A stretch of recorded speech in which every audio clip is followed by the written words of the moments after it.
தமிழ்நாட்டில்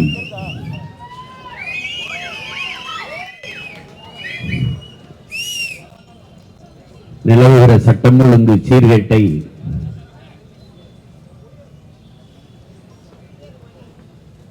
மின்கட்டண உயர்வை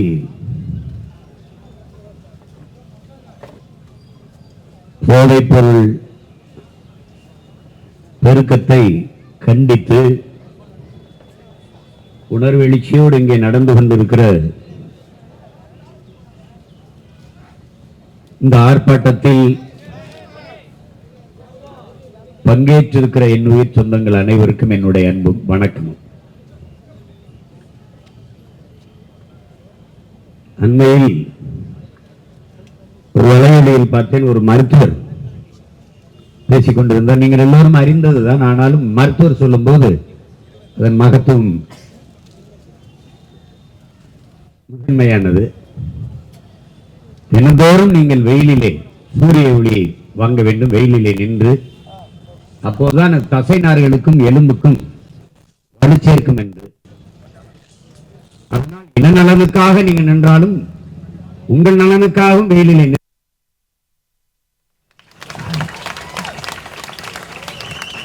உங்கள் நலன் கருதி சொல்கிறேன். நீங்கள் எல்லோரும் நிழல் நாடி போகிறீர்கள். நிழலின் அருமை வெயிலை தேடி வாருங்கள், அப்போதுதான் தெரியும். உங்களைப் போலதான் எல்லோரும் பாதுகாப்பாக வாழ வேண்டும் என்று நினைக்கிறார்கள். நிழலில் நிற்பது சரிதான், அதற்காக ஒரு மரம் வளர்க்க வேண்டும் என்பதை நாம் எல்லோரும் புரிந்து கொள்ள வேண்டும். இங்க நின்ன மரம் எவனுக்கு என்ன பண்ணுச்சுன்னு தெரியல, வெட்டிட்டாங்க. அது நீ போராட்டம் நடத்துறியா? அங்க போராட்டம் நடத்தினா நிழல்ல நின்று பேசுவ, கொஞ்சம் தள்ளி போட்டா வெயில் நின்று பேசுவாயின்ட்டு. நாங்கள் நிழலையும் விட வெயிலை அதிகமாக விரும்புவர்கள் என்பதை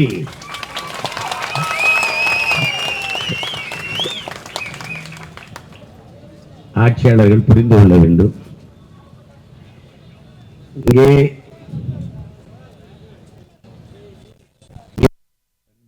தம்பி தங்கைகள், அருமை உடன் பிறந்தார்கள்,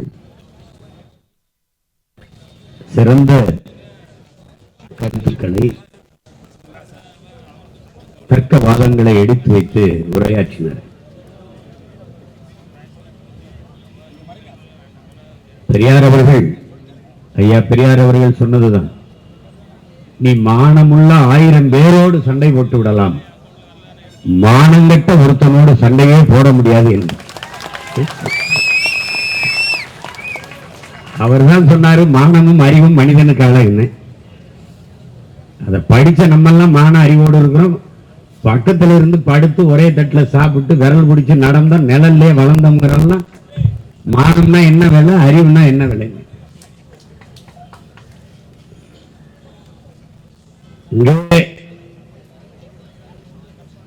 பெருந்துயரம் நிகழ்ந்து விட்டது. அருகிலே இருக்கிற நமது சகோதர மக்கள் வாழ்கிற கேரளாவில் வயநாடு. கேரளாவே மிக அழகான ஒரு நாடு. அதிலே வயநாடு மிகவும் மிகவும் ஒரு அழகு வாய்ந்த ஒரு நிலப்பரப்பு. நம்முடைய கொடைக்கானல், ஊட்டி, ஏற்காடு போல ஒரு அழகியல் நிலப்பரப்பு. அது கடவுளின் தேசம் என்று கவிஞர் பெருமக்கள், அறிவார்ந்த அறிஞர்கள் எல்லோரும் அதை பாராட்டுவார்கள்.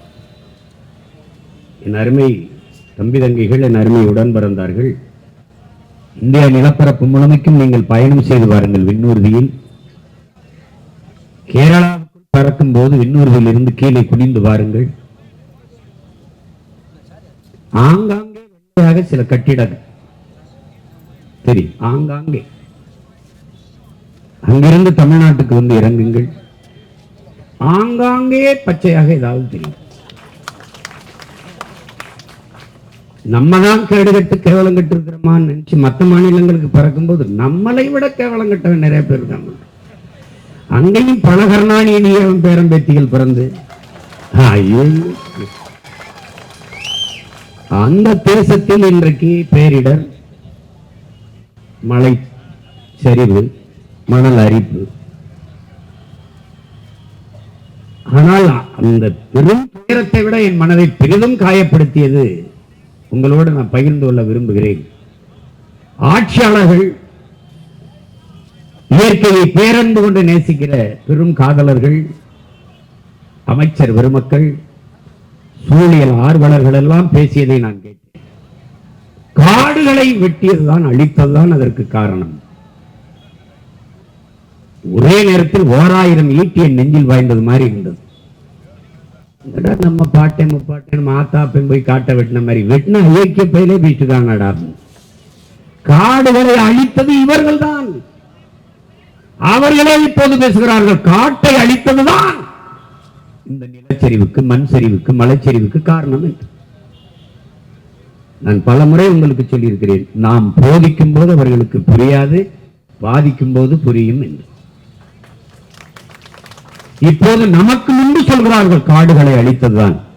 காடுகளின் அவசியம் என்ன?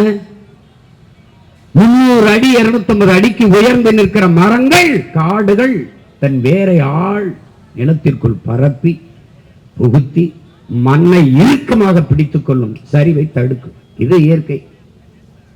அது அறிவியல் என்றாலும், இயற்கை என்றாலும், உயிரியல் என்றாலும், எப்படி பார்த்தாலும் இதுதான் உண்மை. வெட்டின குட்ட பயிர தேயில காஃபியை போட்ட அரிச்சிட்டு போயிடுச்சு. ஒரு சங்கிலி தானே என் உடன் பிறந்தவர்களே, ஒரு சங்கிலி தானே, ஒரு இணைப்பு. அது உயிர் சங்கிலியா இருக்கட்டும், உணவு சங்கிலியா இருக்கட்டும், எல்லாம் 6 மாவட்டங்கள் அங்கிருந்து மேற்கு தொடர்ச்சி மலை அப்படியே வருது, கன்னியாகுமரிக்குள்ள இப்படி வந்து ஒரிசா வரை போகும். கன்னியாகுமரியில் பல ஆயிரக்கணக்கான வெடிமருந்து டன் எடையுள்ள வெடிமருந்துகளை வச்சு தகர்த்து என்னுடைய மலை எடுத்துட்டு போனேன். 3 கிலோமீட்டருக்கு அங்க மலையை தகர்ப்பதற்கு கல்குவாரிக்கு அங்க பாம் வைக்கும் போது, வெடிமருந்தை வைக்கிற போது, தொலைதூரத்தில் இருக்க கிராமத்தில் இருக்க வீடுகளின் சுவர்கள் வெடிக்கும் போது, இங்கே நீ வைக்கிற மலையில் அதிர்வு அங்கே வெடிக்காதா? இந்த அடிப்படை அறிவு ஏன் உங்களுக்கு இல்லை? எல்லோரையும் கொண்டு விட்டு துறைமுகம் கட்டி பிணத்தை ஏற்றுமதி செய்ய போகிறாய், என்னத்தை ஏற்றுமதி செய்ய போகிறாய்? இதற்கு யாரிடத்தில் பதில் இருக்கிறது? யாரிடத்தில்? எப்படிப்பட்ட அறிஞர்கள் வாழ்கிற நிலத்திலே நீங்கள் ஆட்சியாளர்களிடத்திலே அவர்கள் ஆட்சியங்களை வாழ்கிறீர்கள்? நீர் வழிந்து ஓடுகிற காவாய்கள், தாரைகள், அரிப்பு ஏற்படுது என்று இருபுறமும் கான்கிரீட் சுவர்கள், சிமெண்ட் செங்கலை வைத்து, கற்களை வைத்து கட்டி எழுப்புவதை உலகத்தில் எந்த நாட்டில், எந்த நாட்டு அறிஞர் நீர் மேலாண்மையில் செஞ்சிருக்கான் பார்த்திருக்க? உன் முன்னோர்கள் அப்படிதான் செஞ்சானா? கரை அரிக்கிறது, மண்ணை அரித்துக் கொண்டு நீர் ஓடுகிறது என்றால் தடுப்பதற்கு இருக்கிற ஒரே வழி கரை நடுக, மரம் நடுக. இது அடிப்படை அறிவு. அதை செய்யாம காங்கிரீட் மதில் சுவர் இப்படி சிமெண்ட் போட்டா இந்த இருவோரமும் கசிந்து கசிவுநீர் பாசனத்திற்கு பல லட்சம் ஏக்கர் காய்ந்து கிடக்கிறது. கசிவுநீர் பாசனம், வண்டு, மண்புழு, நண்டு, நத்தை எல்லாம், பாம்பு, எலி எல்லாம் அந்த தண்ணி போய் ஓரத்தில் போய் அந்த இதுல தான் வாழும். தவளை, மண்புழு, நண்டு, நத்தை, அவைதான் இந்த மண்ணை வளப்படுத்தும். நீ சிமெண்ட போட்டா எங்கடா போய் இது வாழும்? இங்க வாழும். நீ பேசிட்டு இருந்த நம்ம அம்மா பேசினாங்கல்ல, பேராசிரியர் அம்மா தமிழ்ச்செல்வி, ஒரு ஏரி எல்லாம் ஆக்கிரமிச்சிட்டாங்க. நம்ம நின்று பேசுற இடமே ஏரிதான் என்றாயே. நீரின்றி அமையாது ஒடுக்கு என்று வாடியவனுக்கே கோட்டம் ஏரியை தூத்துட்டு தான் கட்டப்பட்டது. இது பேரு லேக் ஏரியா. ஏரி எங்கய்யா? அங்கிட்டு போறியா? அதுதான் பதில். இந்த பகுதிக்கு பேர் என்ன சொல்லு? லேக் எங்கடா? இதுதான். இது எங்க அப்பத்தா சொல்லுங்கள, கால கொடுமைப்பா, வேற ஒண்ணும் சொல்றதுக்கு இல்ல.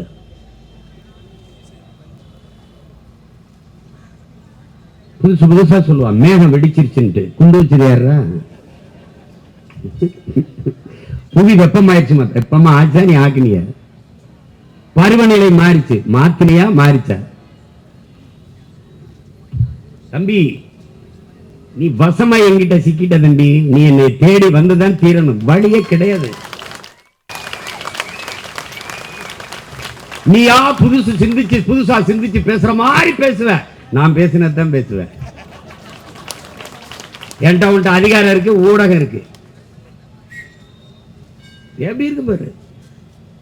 ஐயா ஸ்டாலின் அவர்கள் திடீர்னு பார்த்தா வணிகர்கள் ஒரு 5-6 பேரை உட்கார வச்சுட்டு, எங்கும் தமிழ் இல்லை, தமிழகத்தில் தமிழ் இல்லை என்று யார் சொல்லக்கூடாது. யாரோ சொல்றான். ஐயா நீங்க சொல்லல. நீங்க தெருவில் போகும்போது கண்ணை நல்லா மூடிக்கிட்டு குதிரைக்கு கடிவாளம் அப்படியே போறீங்க. தெருவில் இருபக்கம் பார்க்கல. எங்கும் தமிழ், எதிலும் தமிழ். முழக்கத்தை நீங்க முன்வைக்கல. திராவிட எங்க இது முன்வைக்க போறாங்க? முன்வைத்தது எங்கள் முன்னவர்கள். வீழ்வது நாமாக இருந்தாலும் வாழ்வது தமிழாக இருக்கட்டும், அதை முன்வைத்தது எங்கள் முன்னவர்கள். தமிழகத்தின் தமிழ் தெருவில் தமிழ், அதையும் முன்வைத்தது எங்கள் முன்னவர்கள். மணக்க வரும் தென்றலிலே குளிராய் இல்லை, தோப்பில் நிழலாய் இல்லை, தனி பெரிதாம் துன்பம் இது தமிழகத்தின் தமிழ் தெருவில் தமிழ்தான் இல்லை. இது எங்கள் தாத்தன் புரட்சி பாவலன். தாயை பழித்தவனை யார் தடுத்தாலும் விடாதே, தமிழை பழித்தவனை உன் தாயை தடுத்தாலும் விடாதேங்கிறான். இப்ப நாங்க என்ன செய்யலாம் நீங்க சொல்லுங்க. வேறு தமிழ்நாடுகளுடன் பிறந்தவர்களே, தமிழுக்கும் தமிழர்களுக்கும் இது சுடுகாடு. எங்க தமிழ் இருக்கு? எங்க தமிழ் இருக்கு?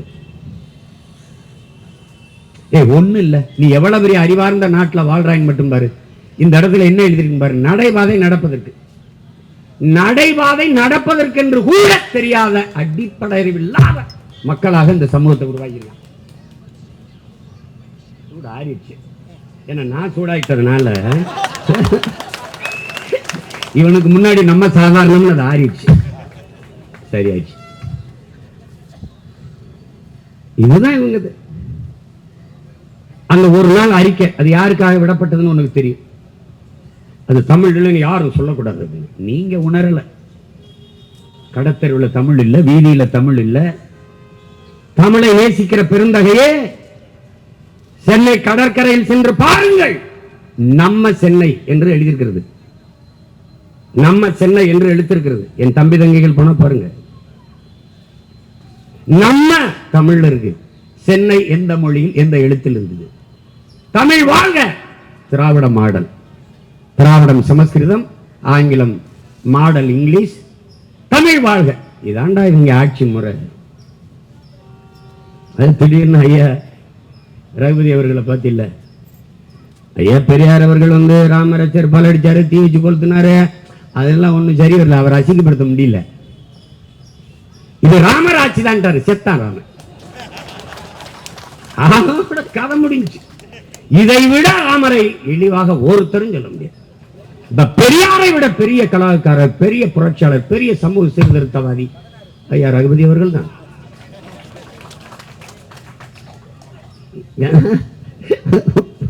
புரியுதுல்ல உனக்கு? புரியுதுல்ல?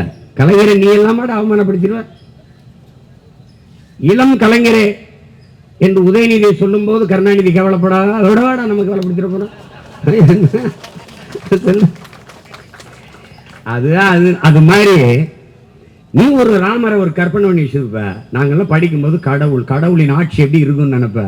பசி இருக்காது, பஞ்சம் இருக்காது, வறுமை ஏழ்மை இருக்காது, எல்லாருக்கும் உணவு கிடைக்கும், உடை கிடைக்கும், வாழ நல்ல வீடு இருக்கும், அங்க குற்றம் குறை இருக்காது, மது இருக்காது, கொலை நடக்காது, கற்பழிப்பு இருக்காது, இதெல்லாம் இருக்காதுன்னு நினைப்ப. நீ அப்படிதான் நினைப்ப. அந்த ஆட்சி நீட்சின்னு ஒரு வார்த்தை ஐயா ஸ்டாலின் அவர்கள் பேசல. இல்ல அப்படிலாம் இல்லையே. திராவிட முன்னேற்ற கழகத்தில் ஒருத்தன், ஒரு தலைவர் பெருமக்கள் ஒண்ணு வேணாம். அந்த வாடகை வாய்கள் பொறிக்கும் புரைக்கும் கத்திக்கிட்டு இருக்கும்ல, அந்த நாய்கள் கூட குலைக்கலையே. அது கூட குலைக்கல. அவங்க வசதியா பேசுவாங்க, வசதிக்காக பேசுவாங்க. இது பேச வேண்டிய பொருள் இல்லை, அவங்க விட்டுருவாங்க. என்னடா திடீர்னு பார்த்தா முருகன் மாநாட்டில் பங்கேற்கிறார். யாரா முருகன்? யாரு? புதுசா இப்பதான் அவங்க கட்சியில் சேர்ந்துப்பார் போல் இருக்கு. அந்த மாநாட்டில் முருகன் யார் என்று ஐயா ஸ்டாலின் குறைஞ்சது 20 நிமிஷம் பேசணும். தாழ்ல எழுதி வச்சு படிக்காம பேசணும். அருணகிரிநாதர் எழுத திருப்பூர் பத்தி திருநகை முத்து அதை பாடணும். பத்தி திரு முத்து திருநகை பாட்ட பாடணும். வேணாவா என் மகன் பெரியவன் கூட வேணாம், மாவீரனை பாட வைக்கிறேன். அவன் திருவாசம் எனும் தேன் அவன் பாடுவான். நம்ம சிவாய வாழ்க நாதன் தாள் வாழ்க அவனா பாடுவான். குறுக்கணி பண்ணினா கோவப்பட்டுவான். ஏய் நான் பாடு பேசல பார்ப்போம். திடீர்னு முருகன் கண்ணுக்கு வருவாரே, திடீர்னு நாங்கள் முருகன் எங்கள் மூதாதை முப்பாட்டன் அதுல அது கடவுளை முப்பாட்டன் கடவுள் என் பாட்டன் தாண்டா உங்களுக்கு கடவுளாயிருக்கான். நாங்கள் முருகனை தூக்கும் போது முருகன் என் இன முன்னோன் எங்கள் தமிழ் கடவுள் என்று நான் வேல்வேல் வெற்றிவேல் என்று வேலை தூக்குகிற போது விமர்சித்த பெருமக்கள் இதே முரசொலியில் என்னை திட்டி இழிவுபடுத்தி எழுதிய கட்டுரை, அங்கே இருக்கிற சோர பாண்டியர்கள் எங்களை பற்றி பேசியவர்கள் அவர்கள் எங்க இதெல்லாம் இப்ப என்ன வாயில என்ன இருக்குது? எலி பேஸ்ட் இருக்கா, பெரிக்கால் இருக்கா, என்ன போட்டு ஒட்டி வச்சிருக்கீங்க? எதையும் பேசல. திடீரென்று முருகன் மேல உங்களுக்கு பாசம். நாங்கள் வேலை தடுத்தால் தமிழ்நாடு நாசமாயிரும், நீங்க வேலை எடுத்தால் எப்படி? இதே பிஜேபி வேலை தூக்குகிற போது பாராட்டி முரசொலியில் எழுதினீர்கள். அதே வேலை தூக்கி நாங்கள் திருமுருக பெருவிழா நடத்தும் போது விமர்சித்து எழுதினீர்கள். யார் பிஜேபி ஆர்எஸ்எஸ் தத்துவத்தின் அடிவரடிகள்? யார்? நீங்களா நாங்கள்? யார் வந்தாலும் திமுகவை ஏத்திட்டியா சங்கி. அப்ப நீங்களா லுங்கி அங்கிய? நீங்க யாரு? யாரு? யாரா நீ? யாரு சொல்லு. ராகுல் ஏதாவது கேள்வி கேளுங்களேன். மோடிக்கு ஆதரவாக பேசுகிறார். மோடி எடுத்து பேசுறதா அப்ப ராகுலுக்கு ஆதரவாக பேசுறதா?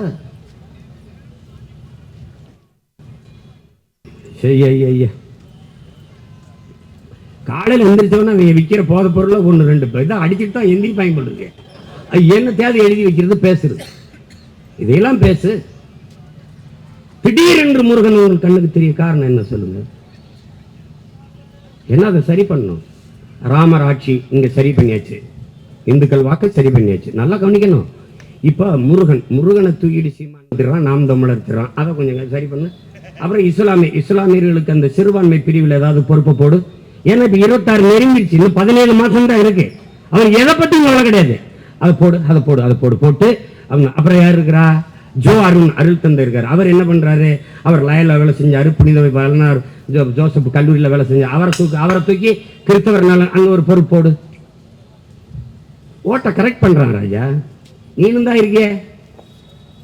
தெய்வ திருமகன் முத்துராமலிங்க தேர்வு நினைவிடத்தில் ஒரு மாலை வைத்து விட்டால் கல்லர் மறவர் அகமுடையர் வாக்கை கரெக்ட் பண்ணிடலாம், வாங்கிடலாம் அவன் நினைக்கிறான். நீனும் அதை நம்புற.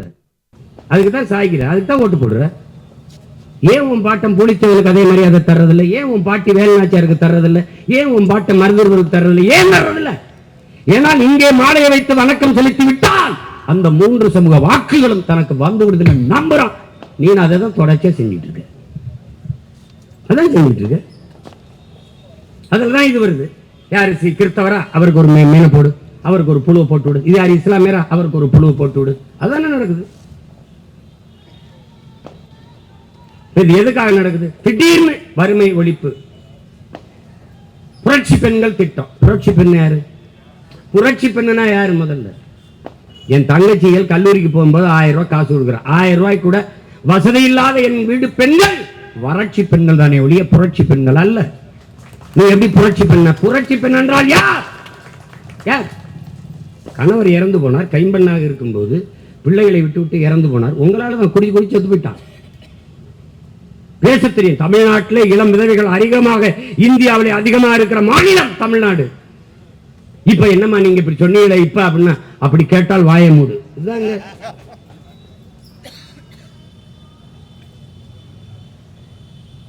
கணவனை இழந்து விட்ட பெண் அவள் தன் குடும்பத்தை காப்பாற்ற ஒரு வேலைக்கு போகணும், தையல் பயிற்சி எடுத்துக்கொண்டால், திறன் மேம்பாட்டு பயிற்சி எடுத்தால்,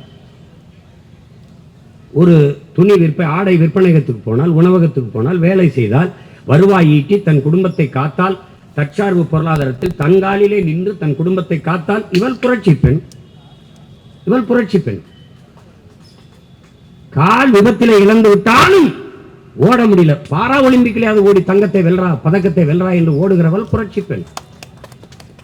எத்தனை புரட்சி பெண்கள் இந்த நிலத்தில். அதுக்கெல்லாம் அந்த பேரை வைக்கிறது இல்லை.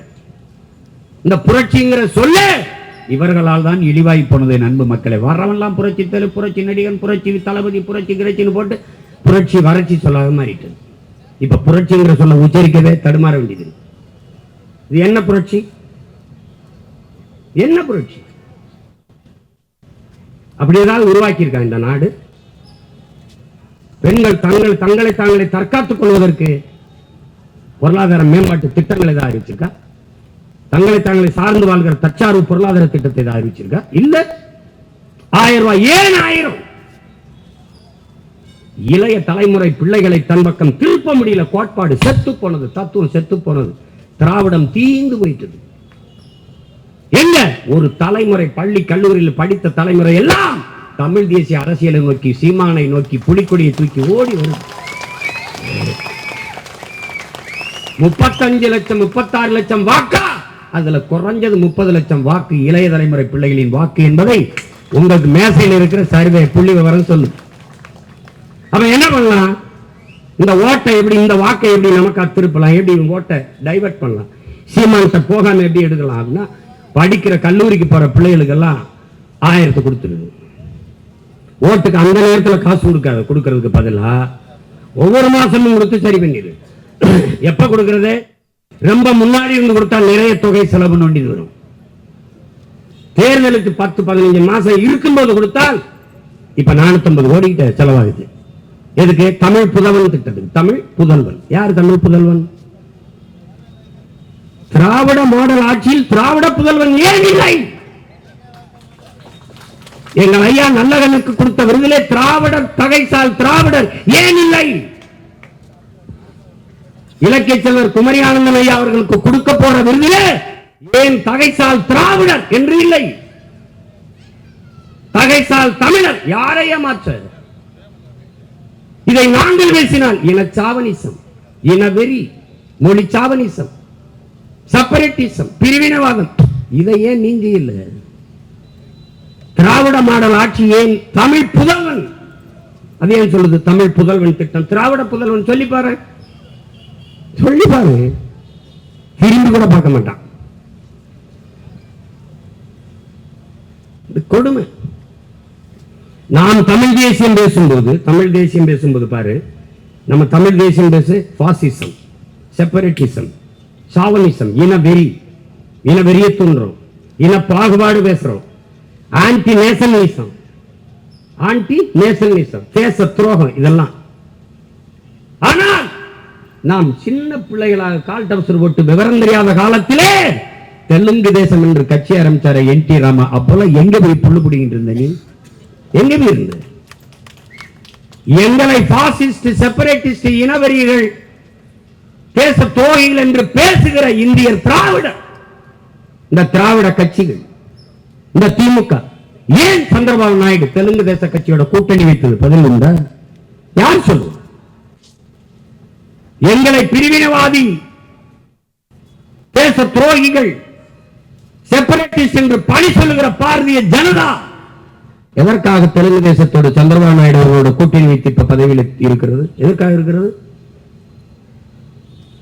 நான் தமிழ் தேசியவாதி, பிரிவினவாதி என்ன இருக்கா? என் வீட்டோட கூட்டணி பேசுன. எதுக்கு பேசுன? எதுக்கு பேசுன? நீ உன்னோட கூட்டணி வந்தா எப்படி? உன்னோட வந்துடுறேன், உங்களோட கூட்டணி வந்துடுறேன். உங்க தலைவர் படத்துக்கு முன்னாடி என் தலைவர் படத்தை வச்சா நீங்க இருப்பீங்களா? எப்படி இருப்பீங்க? எப்படி இருக்கும் பாத்துக்க. தெரிச்சு ஓடிடுவீங்க, மேடையில உட்கார மாட்டீங்க.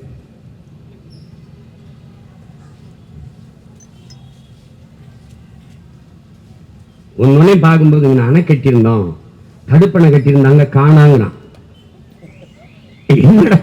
என்னடா தடுப்பணை? இப்ப வரைக்கும் சொல்றாங்க மத்திய அமைச்சர், மத்திய சுகாதாரத்துறை அமைச்சர் சொல்றாங்க. இப்ப சொல்றாங்க இந்த பாராளுமன்ற கூட்டத்தில் 24க்குள்ள நாங்க எப்படி எய்ம்ஸ் மருத்துவமனை கட்டி முடிச்சிருவோம். இந்த சனம் நம்பிட்டாலே இத ஏற்கனவே ராமர் கோயில் யாராவது இப்ப பிஜேபி ராமரை பத்தி ராமர் கோயிலை பத்தி, ஏன்னா இந்த ரகுபதி ஐயா ராமர் ஆட்சிதான் பேசுனதுக்கு முதலில் கோபப்பட்டிருக்க வேண்டியது பிஜேபி காரர்கள் தான். இவ்வளவு கேவலமான ஆட்சியாடா ராமர் ஆட்சி? என்ன கள்ளச்சாராயம் குடிச்சு சாகராடா ராமர் ஆட்சி? 6 வயசு குழந்தை வீட்டுக்குள்ள இருந்தா வன்புணர்வு செய்து கொலை செய்யறான். 60 வயசு அம்மா தனியா இருந்தாலும் வன்புணர்வு செய்யறான். சாலையில போகும்போது தாலி இருக்கிறான், தோட இருக்கிறான். இதெல்லாம் தான் ராமர் ஆட்சி. ஒருத்தன் பேசல. ஏன் ராமருக்கு மார்க்கெட் இல்ல? எப்படி தம்பி அகிலேஷ் யாதவ் முடிச்சிட்டான். அயோத்தியிலே பொது தொகுதியில தாழ்த்தப்பட்ட ஒருவரை போட்டு செருப்பை கட்டி நங்கு அடிச்சு முடிச்சிருக்கான். இப்ப பேசுறது ராமரை பேச ப்ராப்ளம் சால்வ்டு. ராமருக்கு கோயில் கட்டிட்டு அங்க எல்லாம் குறுக்கலாம். ஐயோ ஒழுகுதுங்க. இப்ப பாராளுமன்ற கட்டு என்னைக்காவது நீ மாணிக் தாகூர் விருதுநகருடைய பாராளுமன்ற உறுப்பினர் நாடாளுமன்றத்தில் பேசி நீ என்னைக்காவது பார்த்திருக்க?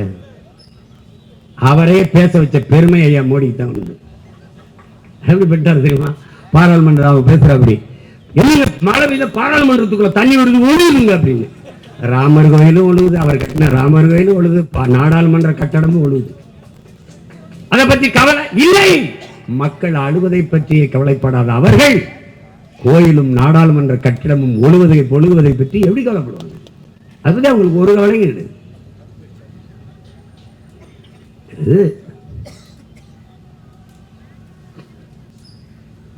இங்க சொன்ன தம்பி துரைமுருகன் அவர்களுக்கு பிணை கேட்கிறாங்க. இப்பெல்லாம் மாவட்ட ஆட்சியர் சில நீதிபதிகள் எல்லாம் ஆளுகிற கட்சியின் மாவட்ட செயலாளர்கள் போலவே இயங்குறாங்க. அங்க என்ன என்ன இப்படி இப்படி பேசணும்? அப்படி எப்படி ஒரு முதலமைச்சர் ஐயா அது பேசலையா, அது பாட்டு எப்படி அது பாட்டு? ஆமா அந்த பாட்டை நான் கேட்டிருக்கீங்க இல்லையா? அது நாங்க எழுதலையா, நாங்க பாடலைங்க, நாங்க போடல, ஏற்கனவே இருந்த பாட்டு. ஆமா கேட்டிருக்கேன். அப்ப யூடியூப்ல உங்களுக்கு அதிக வியூவர்ஸ் வரணும்னு இது பண்ண யூடியூப்ல இல்லைங்க மேடை, அப்ப அதிக பார்வையாளர் வரணும்னா கடைசி என்ன தெரியுமில்ல அவர் சொன்ன தீர்ப்பு? ஊழலை பத்தி பேசுங்க, ஊழலை பத்தி பேசுங்க, ஊழலை பத்தி நிறைய பேசுங்க. ஏன் கருணாநிதி பத்தி பேசுறோம்? ஊழலை பத்தி பேசுங்க. ஊழல் தான் நிறைய, அதனாலதான் கருணாநிதி பத்தி பேசுறோம். ஐயா மாண்புமிகு நீதிபதி ஐயா புகழேந்தி அவர்கள உங்ககிட்ட அன்பா நான் சொல்லிக்கிறேங்க இல்லைங்கய்யா, நீங்க அதனாலதான் பேசுறோம். திருவிளையாடல் படத்துல பாத்தீங்களா, பிரிக்க முடியாதது எதுவோ, பிரிக்க முடியாத எதுவோ, அதுல பிரிக்க முடியாத எதுவோ சொல்லுவாங்க வறுமையும் புலமையும். அதுபோல பிரிக்க முடியாது எதுவோ அரசியலிலே ஊழலும் ஐயா கருணாநிதியும் பிரிக்க முடியாது. இது தெரியாம நீ ஐயா எங்க பாட்டை சூரபத்ம, இன்னொரு பாட்டை முருகன் போய் எங்களுக்காக எங்க பங்காளிகளுக்குள்ள சண்டை தான், அதை பகை எங்களை கொண்டு விட்டான். அதுல எங்க பாட்டி சூரபத்ம மனைவி போகாத போருக்கணும் வீடு பரவாயில்ல அவன் சொல்றான். முருகபிரானினுடைய வரலாறை எழுதும் போது இந்த சூரபத்மனை எழுதாமல் முருகனுடைய வரலாற்றை எழுத முடியாது இல்லையா? அது மாதிரி ஊழலை பற்றி பேசும்போது ஐயா கருணாநிதியை பற்றி பேசாம பேச முடியாது இல்லையா? அது மாதிரி ஒரு வரலாறு, ஒரு பெருமை தான், ஒரு பெருமை தான், பெருமை தான். இங்க இப்படி பாருங்க, அண்ணா பல்கலைக்கழகத்தில் இவங்களால் கற்பனை செய்வாங்க அறப்போர் இயக்கம் அதை வெளியிடுது. அறப்போர் இயக்கத்தினுடைய உடன் பிறந்தார்கள் எல்லோருக்கும் என்னுடைய அன்பும் வாழ்த்துக்களும். அவங்க என்ன பண்றாங்கன்னா தகவல் அறிவு உரிமை சட்டத்தில் கேட்குறாங்க, அவங்களுக்கு எப்படி இந்த ஐயம் வந்ததுன்னு தெரியல. ஒரு துறையில் இப்படின்னா ஒவ்வொரு துறையும் எப்படி இருக்குன்னு யோசிச்சு பார்த்தீங்க. மொத்தம் 480 தனியார் அரசு பொறியியல் கல்லூரிகள், மொத்தம் 480. இதுல 52,500 பேராசிரியர் பெருமக்கள், 52,500. இதுல 224 தனியார் சுயநிதியில தன்னிதி, சுயநிதி அது சமஸ்கிருதம், நம்ம தன்னிதினு தன்னிதி கல்லூரிகள் 224. இதுல பாத்துக்கிறீங்க நல்லா கொஞ்சம் 353 ஆசிரியர் பெருமக்கள், 353 பேராசிரியர் பெருமக்கள், ஒரு இடத்திற்கு மேற்பட்ட இடங்களில் கல்லூரிகளில் பணி செய்வதாக காட்டப்பட்டது. ஒரு இடத்திற்கு மேற்பட்ட இடத்துல நல்லா கவனிச்சுக்கணும். இதுக்கப்புறம் ஒரு 5 பேராசிரியர் பெருமக்கள் 11 கல்லூரிகளில் முழு நேரமாக பணியாற்றுவதாக காட்டப்பட்டது. 5 பேராசிரியர்கள் முழு நேரமாக 11 கல்லூரிகள். இதுல ஒரு பேராசிரியர் பெருந்தகை 32 கல்லூரிகள் தொடர்ச்சியாக 32 கல்லூரியில் முழு நேரமாக பணியாற்றுகிறார் என்று பதிவு செய்து அது சம்பளம் வாங்கிடுறார். சம்பளம் யார் வாங்கியிருப்பான்னு நீங்க புரிஞ்சுக்கணும். நல்லா கவனிச்சுக்கணும். இதுல ரொம்ப கொடுமை என்னன்னு பாத்தீங்கன்னா, இப்படி 211 பேராசிரியர்கள் எல்லாம் படித்தவர்கள், முதுகலை பட்டம் பெற்றவர்கள், முனைவர் பட்டம் பெற்றவர்கள் 211 பேர் 2500 பணியிடங்களை அவர்கள் நிரப்புனதாக காட்டி, இவர்களே இங்க வேலை செய்யறாங்கன்னு காட்டி ஊதியம் பெற்றிருக்கு.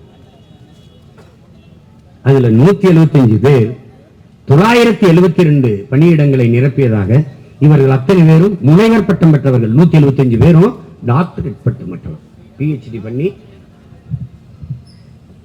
முனைவர் பட்டம் பெற்றவர்கள் இந்த வேலையை செய்திருக்கிறார்கள். அறப்போர் இயக்கம் கண்டுபிடிக்காத வரை அண்ணா பல்கலைக்கழகம் இதை ஒன்றும் கண்டுவில்லை.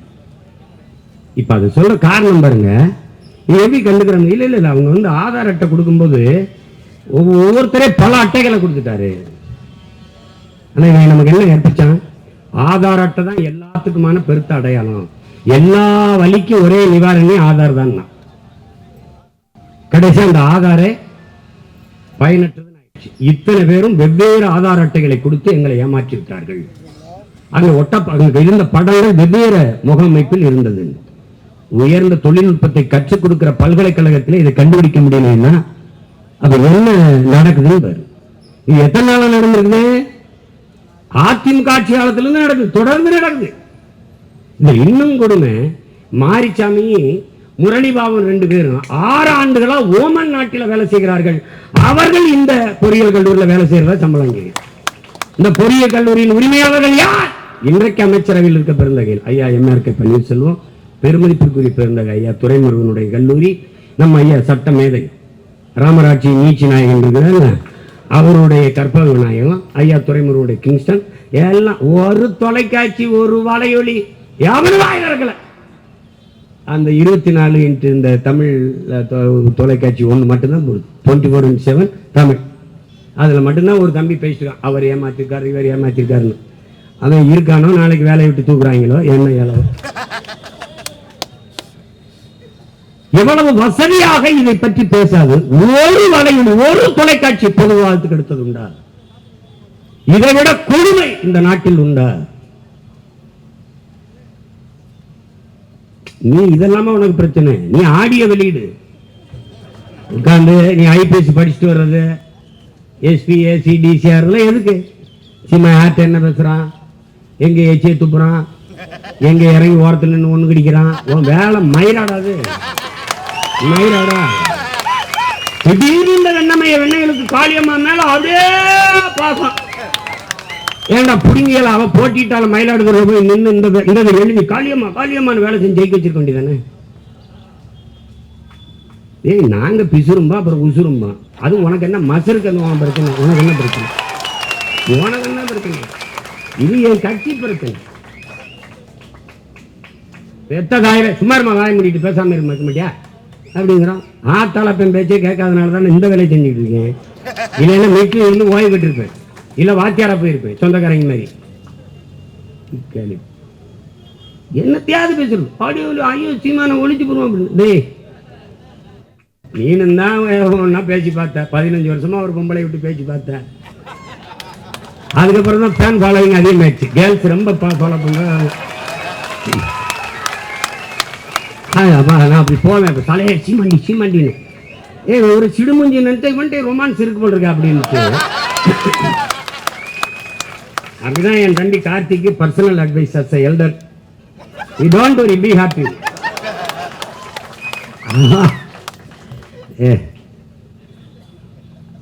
அவன் நம்ம முதுக நோண்டி அழுக்க மோந்து பார்க்கிறவன்.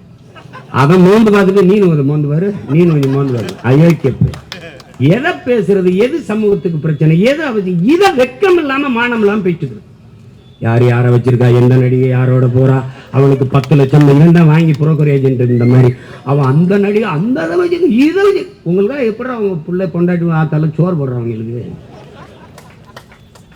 மானம் கட்டண தங்கை சொல்லிச்சுல பேசுறது பெருமாள் ராமர் கேட்கறது ராமாயணம், இடிக்கிறது பிள்ளையார் கோயில் பெருமாள் கோயில் மாதிரி, படிக்கிறது ராமாயணம், இடிக்கிறது பெருமாள் கோயில் மாதிரி, பேசுறது பெரியாரு, அப்புறம் இங்கே போடுறதெல்லாம் கேவலமா பெண்களை இழிவுபடுத்தி பேசுறது. அவனுக்கு ஒன்றும் கிடையாதுடா. 23 மீனவனை கைது செஞ்சு போனானே பேசுனானா ஒருத்தனை பேர் சொல்றான். தமிழ்நாட்டின் தொல்லியல் ஆய்விற்கு எதற்காக சமஸ்கிருதம்? ஏண்டா சீமானை தவிர ஒருத்தனும் கேட்கல. எதுக்கு?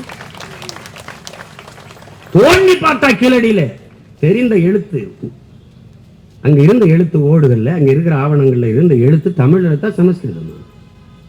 உனக்கு மனசு வருதாடா? தமிழனின் தொன்ம நாகரிக சுவடு சான்று என்று சொல்ல உனக்கு வாய் வரல? திராவிட நாகரிகங்கிற, இந்திய பண்பாடுங்கிற, ஏதுடா திராவிட அன்னைக்கு சொல்ல எதுடா? இந்தியாங்கிற நிலப்பரப்பு எது, நாடு எதுடா, சொல்ல எதுடா? 2500 ஆண்டுக்கு முன்னாடி ஏது, 600 ஆண்டுக்கு முன்னாடி ஏது? 1800 தான் கன்னடம்ங்கிற மொழியே உருவாகுது. நீ சொல்றபடி திராவிட மொழின்னு வச்சா கூட.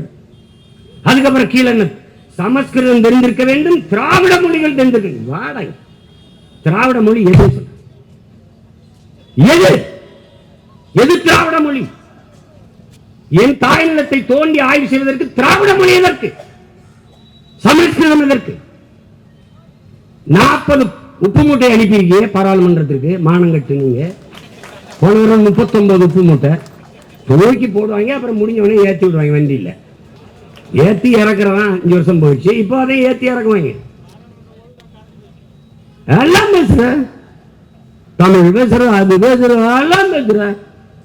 இந்திய நாடாளுமன்ற கட்டடத்தின் முகப்பிலே சமஸ்கிருதத்தில், ஆங்கிலத்தில், இந்தியில் கல்வெட்டு இருக்கிறது. ஏன்? உலகத்தின் முதல் மொழி தமிழ், இந்திய மொழிகளின் தொன்மையை தமிழிலிருந்து அறியலாம் என்று பிரதமர் அவர்களே அவ்வளவு பேசுறீங்களே, ஏன் என் தாய்மொழியில் அங்கு கல்வெட்டு இல்லை என்று ஒருத்தன் கேட்கல, சீமானை தவிர. ஏன் ஏன் கேட்கல? ஏன் கேட்கல? எவ்வளவு கொடுமை பேர்.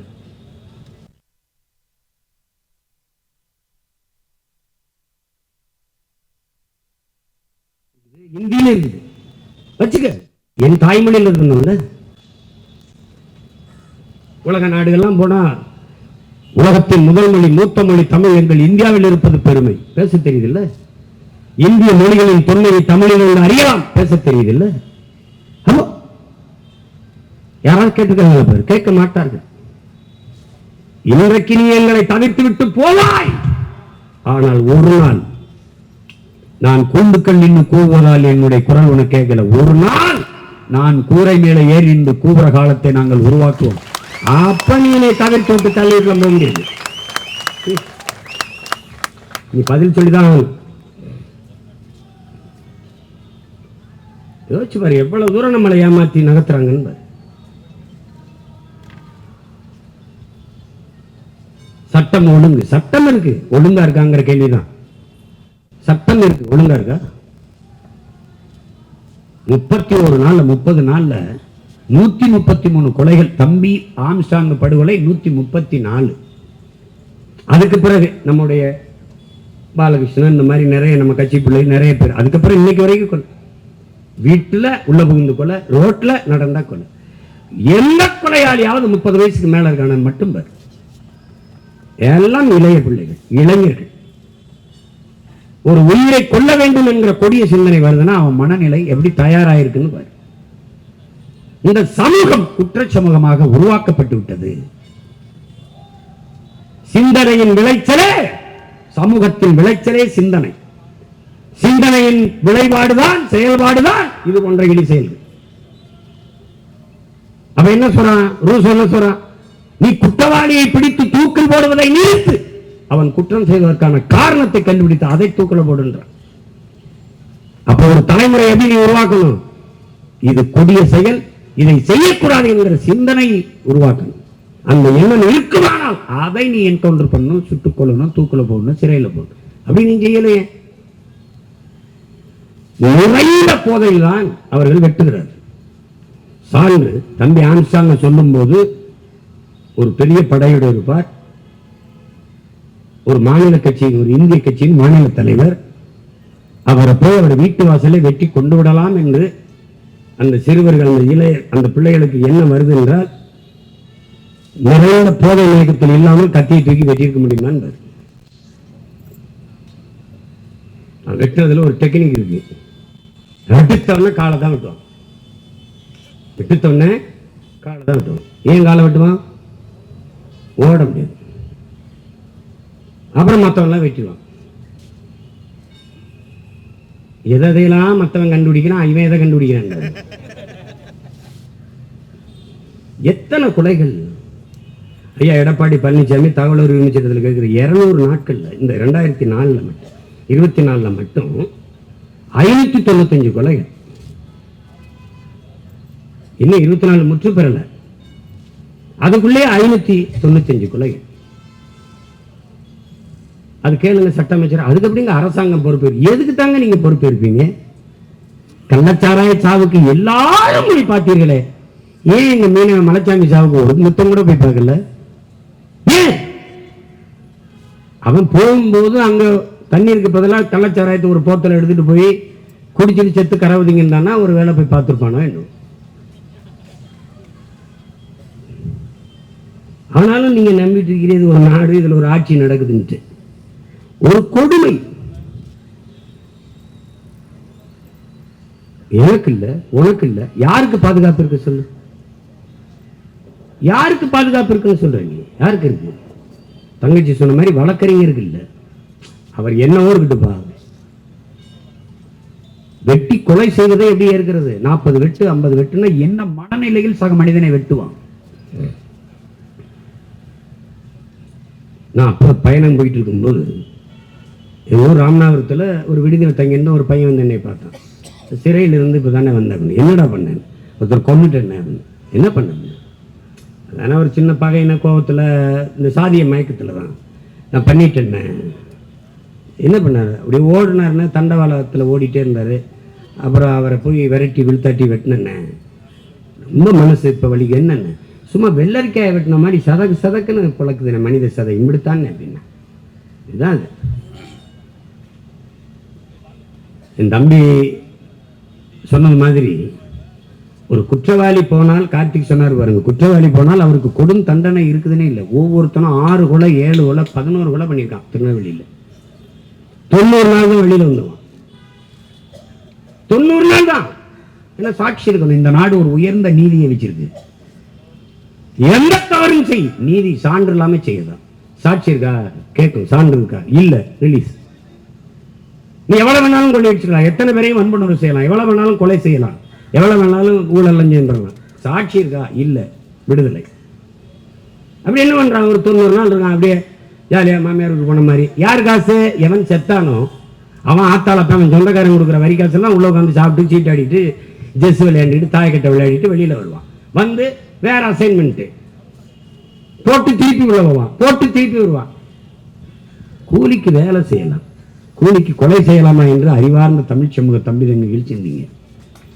தண்ணீரால் நனைய வேண்டிய நம் தாயிடம் ஏன் ரத்தத்தாலும் கண்ணீராலும் நனைகிறது என்பதை சிந்திச்சு பாருங்க. ரொம்ப கொடுமை, ரொம்ப மோசமா போயிட்டு இருக்கு. கேட்டால் சட்டம் ஒழுங்கு சரியாக இருக்கு, சட்டத்தின் ஆட்சி இருக்குது. ஒரு கேவலம், கேவலம் சொல்லுது. கேவலம்னா அது எங்க திசை இருப்பாங்க? இப்போ இத்தனை பேர் மீனவ மக்கள் வந்து நம்ம மனு கொடுக்குறாங்க. அதான்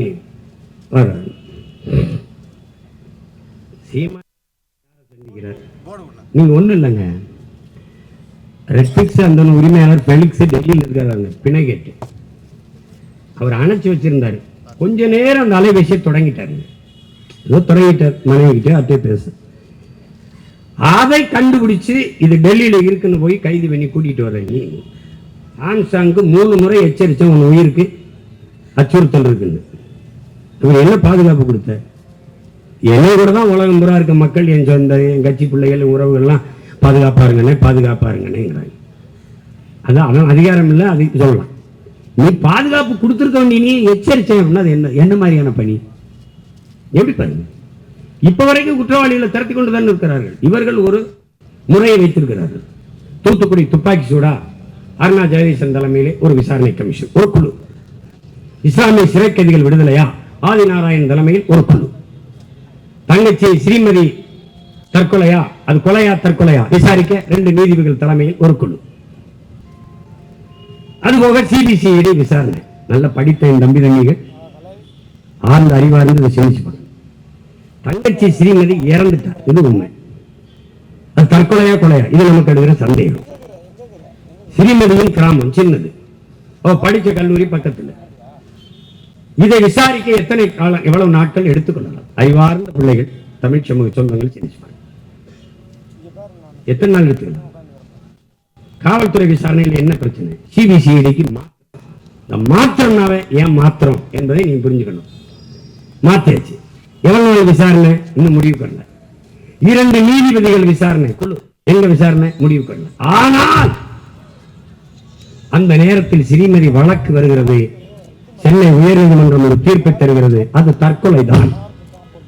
சிபிசிஐடி விசாரணை முடியல, அறிக்கை வரல. நீதிபதிகள் விசாரணை முடியல, அறிக்கை வரல. அதற்குள் நீதிபதி அது தற்கொலை தான் என்று தீர்ப்பு சொன்னால் எங்க போயிட்டு இருக்கா ஒரு நாடு? சட்டம் நீதி தீர்ப்பு யோசிச்சுக்க. அவ்வளவுதான்.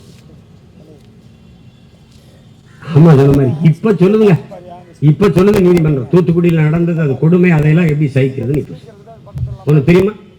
அந்த செயலில் ஈடுபட்ட அத்தனை பேருக்கும் பணி இடமாற்றம், பணி உயர்வு. இந்த பல்லப்படுவனால ஒரு பல்வீர் சிங், அவனுக்கு பணி உயர்வு, பணி இடமாற்றம்.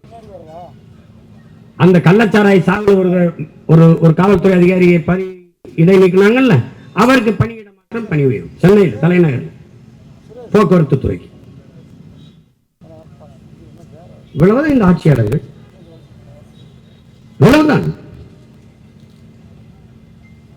38-40 குழுக்களை போட்டிருக்கிறார் ஐயா ஸ்டாலின் 3 ஆண்டுகள். ஒரு புழு கூட 2 நாள் அப்படி நகரம்டா. இவன் போட்ட புழு 1 கூட நகரம்.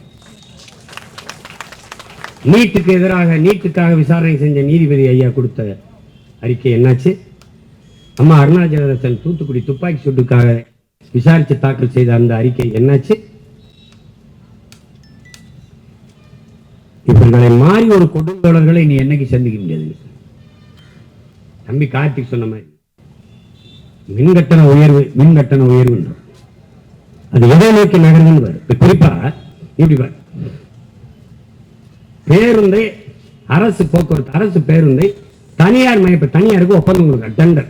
ஏன் இப்படி கேள்வி? ஏன் நட்டத்தில் போகுது. தனியார் எடுத்து என்ன பண்ணுவார்? அவர் லாபத்தில் இயக்கிடுவார்.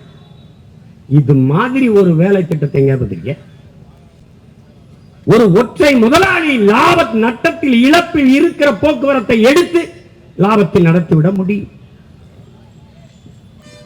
8 கோடி மக்களால் நிறுவப்பட்ட அதிகாரத்தால் அரசால் அதை லாபகரமாக நடத்த முடியாது என்றால் யோசிச்சு. ஏன்னா தனியார் கொடுத்துடும். தனியார் கொடுக்கும் போது என் மாணவ பிள்ளைகள் கொடுக்கிற இலவச பஸ் வாசி இருக்குமா? எடுத்துருவேன். பெண்களுக்கு கொடுத்திருக்க இலவச கட்டணம் இருக்கு, அது இருக்குமா? எடுத்துருவேன். என்னுடைய அருமை சகோதரன்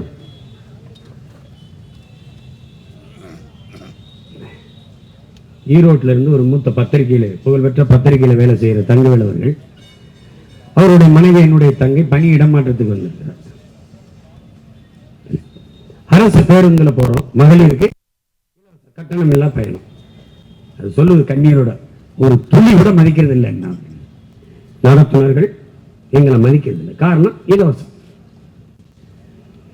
இலவசம் என்ற சொல்லால் நம் பெண் பிள்ளையை மானத்தை கெடுத்து அவமானப்படுத்தியதால் மிச்சம் இந்த அரசு. அது தனியார். இதை நோக்கி நகர்கிறதை இன்று பாருங்க.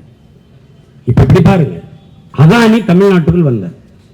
உலகத்தின் மிகப்பெரிய பணக்காரர், இந்தியாவின் மிகப்பெரிய தொழிலதிபர், மோடி அவருடைய நெருக்கமான நண்பர். அவர் தமிழ்நாட்டுக்குள் வந்தார். யாரை சந்திக்க வந்தார், எங்கு வந்தார், எந்ததற்காக, யாரை என்ன நோக்கத்திற்காக சந்திக்க வந்தார்? இது ஏதாவது ஒரு அறிக்கை, ஒரு தகவல், ஒரு தொலைக்காட்சி பேசியது, வாடகை வாய்கள் பேசியது ஏதாவது இருக்கு? இது எதற்காக வந்தார்? அதான் நீ நினைச்சுக்கலாம், ஆட்சியில் இருக்கிறவன் கையெழுத்து போட்டான் அதனால காட்டுப்பள்ளி துறைமுகத்தை கட்டிடலான்னு. இங்க பிரபாகரன் மகன் ஒருத்தர் நிக்கிறேன், ஒரு மயிரே முடியும்.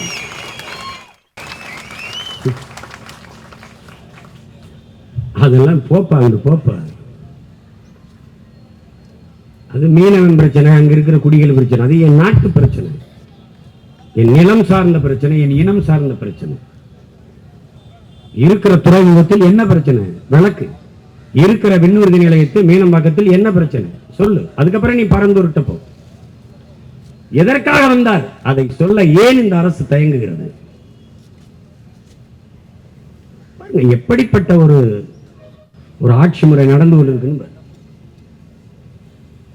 ஒண்ணும் இல்ல, இப்ப இங்க இருக்குல்ல, பயன்படுத்துகிற மின்சாரத்தை அளவிடுகிற பெட்டி இருக்குல்ல, எத்தனை அழகு மின்சாரம் பயன்படுத்தி இருக்கணும் அளவிடுகிற அந்த பெட்டி, அந்த கருவி பொருத்தி இருக்குல்ல, அது அதானியோட இது. மின் உற்பத்தி ஆற்று இருக்கு, தம்பி கார்த்திக் மருத்துவரை தான் பேசினார். அரசிடத்தில் இருப்பதை விட அதிக மின் உற்பத்தி திட்டங்கள் தனியார் முதலாளிகிட்ட, மத்திய மாநில அரசு கிட்ட இருப்பதை விட அதிக மின் உற்பத்தி திட்டங்கள், மின் உற்பத்தி நிறுவனங்கள், நிலையங்கள் தனியார்ட்ட. உற்பத்தி தனியார்ட்ட வந்த போது விநியோகம் தனியார்ட்ட வர எவ்வளவு நேரம் ஆகும்னு யோசிச்சு பார்க்க. இந்த பெட்டி வந்துருச்சு, எல்லா வீட்டுக்கும் அவன் தான் பொறுத்தான். அதுல எழுதிருக்கு பாரு, அதான் நீ இருக்கணும், இருக்கா இல்லையா? இருக்கு. மின் உற்பத்தி விநியோகத்தை தனியார்ட்ட கொடுக்க இழப்புன்னு காட்டுவார்கள். எப்படி போக்குவரத்து என்ன சொல்றாங்க, நட்டத்துல ஓடுது. மின் உற்பத்திக்கு 1,50,000 கோடிக்கு மேல இழப்பு. கட்டணம் உயர்ந்து கொண்டே இருக்கு. உயர்த்துங்கள் ஐயா ஸ்டாலின் அவர்களே, நீங்க நேர்மையான நிர்வாகி, சிறந்த தலைவர். விக்கிரவாண்டி தேர்தலுக்கு முன்பாக இந்த மின் கட்டணத்தை உயர்த்தி இருந்தால் உங்களை பாராட்டலாம்.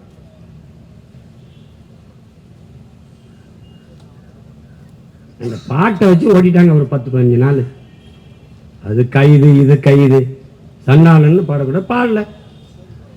பாடல விடு, ஓடு வா. ஏன் செல்போன் எடுத்து பாரு, உங்களை ஓத்தாங்கம்மான்னு பேசுறதா எடுத்தாலும் பாரு. அதான் சேட்ட மயிர் தானே. எதுக்கு படிச்சா எதுக்கு வந்தா அந்த வேலையை பாரு. இந்த அதிகாரம் மேலிடம் சொல்லிருச்சு, எதிராக உங்க மேலிடம், பல மேலிடம் கீழிடமா இருக்குடா. போய் பீச்சில் பாருங்க, மேலிடம் கீழிடம். வரலாற்றின் கால சக்கரங்கள் சுரண்டு கொண்டுதான் இருக்கிறதுங்கிறார் எங்க தலைவர். இன்னைக்கு மேல இருக்கேன், நான் வீதியில் இருக்கேன். ஒரு நாள் நீ வீதியில் நிற்ப, நான் மேல நின்று நீ கத்திட்டு இருப்ப, நான் அங்க இருக்கேன்.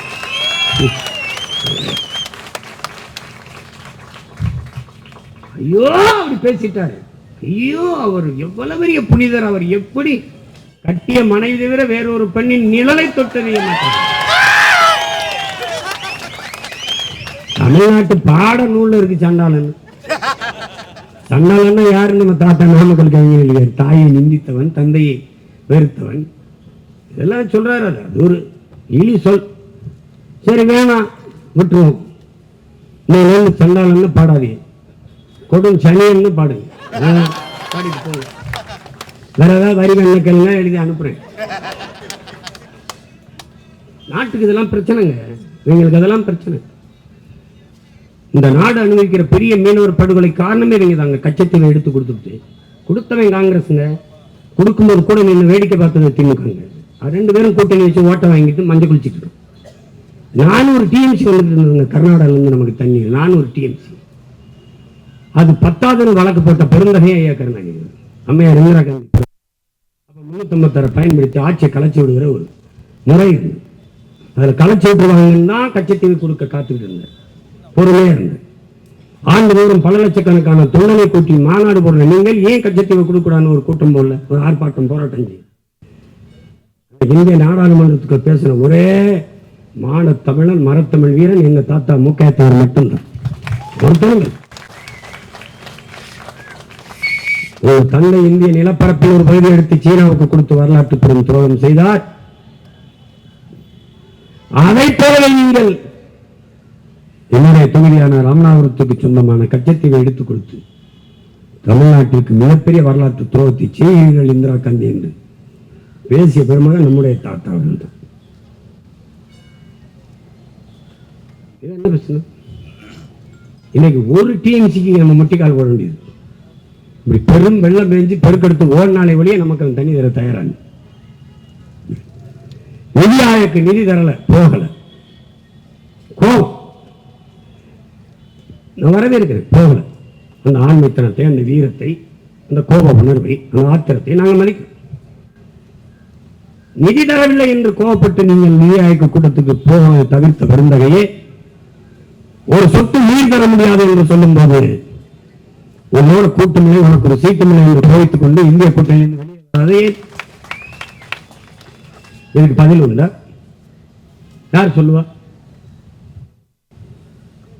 உணவுக்கு கை கொடுப்போம், உரிமைக்கு குரல் கொடுப்போம். நீங்க இப்படிதான் ஒரு குரல் கொடுக்குற வரல வெள்ளம் கொண்டு போயிடுவான். குளத்தோட குதைச்சிட்டு குளிக்காம போனா நாத்தம் யாருக்கையும் வச்சுக்க. நீ வீரனால அங்க போய் என்னுடைய வரிவார்வாய் எல்லாத்தையும் மொத்தமா எடுத்து வச்சுக்கிட்டு ஷேர் பண்ணி